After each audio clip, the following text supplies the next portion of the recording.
my name's Lauren. Welcome to my apartment tour. Okay, so the history is this building was originally a college years and years ago, so that's why there's only very few units here, but it's super beautiful and you can kind of tell from the details and like the staircase and the carpet. I don't know, maybe they were dorms or something, but that's what really attracted me to this building. So this is the entryway. What's also really bad about the studio is that I have an actual hallway, which is really amazing because then I have a place to store my bags. All, 27,000 of the straw hats that I have can be on display. And then any other kind of bags or backpacks or groceries when I come in can kind of be set up here for the time being. This is the first closet in the studio. It's humongous and I feel like I don't have too much clothes, so it's nice. I'm able to store everything in here, like my laundry, my shoes, and there's still so much space in here. It's pretty rad. The ceilings also go up way high up there and I love it. And the other awesome thing is these giant doors in the studio.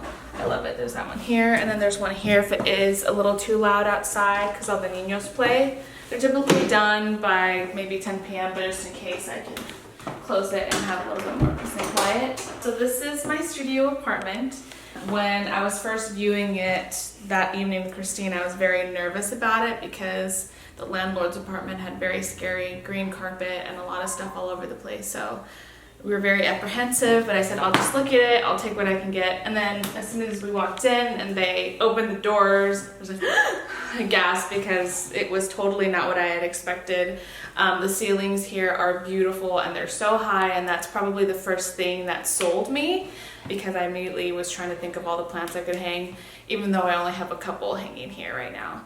But it's super spacious and I am in love with it and I don't want to leave here for a long time. This is kind of the general living area, dining area. I decided to put my bed in this nook because it seemed like the most logical place to put a bed. When I first moved in, I was literally sleeping in the closet on the floor with just comforters, which is kind of fun. It's a good memory to think about. I would close the door sometimes and it would be like my own little cave, my nest.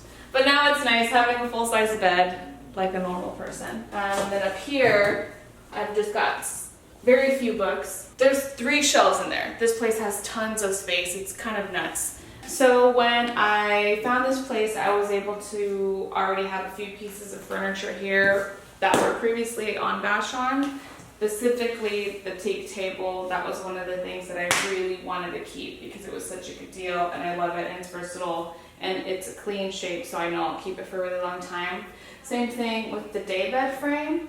I didn't have both of these in here for quite some time because they were at my parents' house, but I was finally able to bring them in.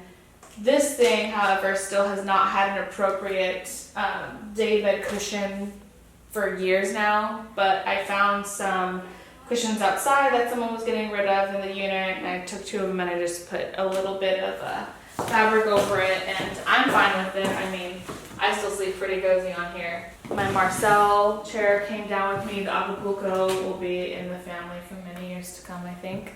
I don't intend on getting rid of it. There are some newer pieces I've acquired while being here. If I can get things secondhand, I prefer it that way because it's a lot more cost effective and I enjoy the hunt. This little storage unit guy, I got at the thrift store, which is great because it just kind of holds, I don't even know what I have in here. My heater, a piece of fabric, a board game from Christmas, a bunch of random knickknacks.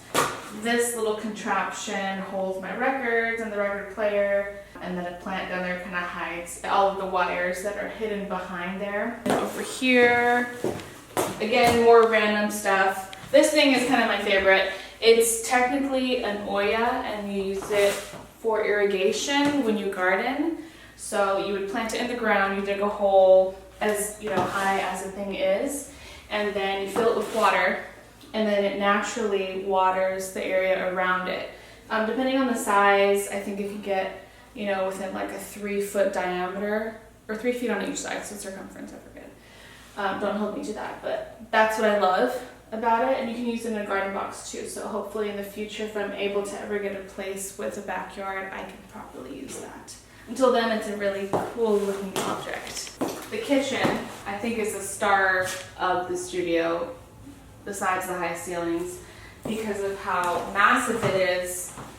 It's just amazing, and it's probably my favorite place to be in the studio because I like to cook and bake, and as of late I've been really trying to experiment with new recipes. I am really happy here, and all my plants are super stoked here.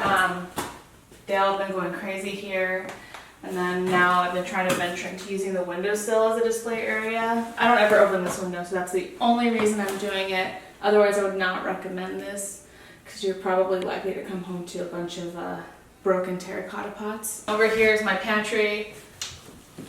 I'm barely filling up the 3 bottom shelves. If you think of ideas of what I could put up there, please let me know. And over here is another kitchen nook, just with extra shelving. I mean, okay, so this is a chair that I found on the street when I first moved back, and it was blue and weird, so I'm halfway done. I just need some straps. They will be done someday. And then up here I have more fabric, more cooking utensils, water. I could probably add another shelf and just, you know, have crazy shelfies, but I will just leave it at that. Again, another piece I found at the thrift store, which is pretty sweet because I've been wanting something to hold all the coffee contraptions. It also holds some more of my baking and cookware in there. And what's nice is if I ever get tired of this, this is kind of in a peg system, so I could set it side by side and maybe somehow put a cushion on it and use it as a seating area in the living room or just another display area. Over here is a really cute little built-in, I think it's technically for spices, but I don't want the spices out. I'd rather have other really cool treasures from loved ones, because those are some of the most meaningful pieces to me. I have things here that my friends have made or have found for me, family photos, photos of friends, and then my little ones down here, recipes. That's kind of my favorite thing to have in my home, because I just feel like if someone takes the time to make something for you and use their hands or their minds or whatever, then it's such a beautiful thing. And whether it's like a drawing or a piece of bread or a meal, that's what I cherish most in my house. And then come my plants.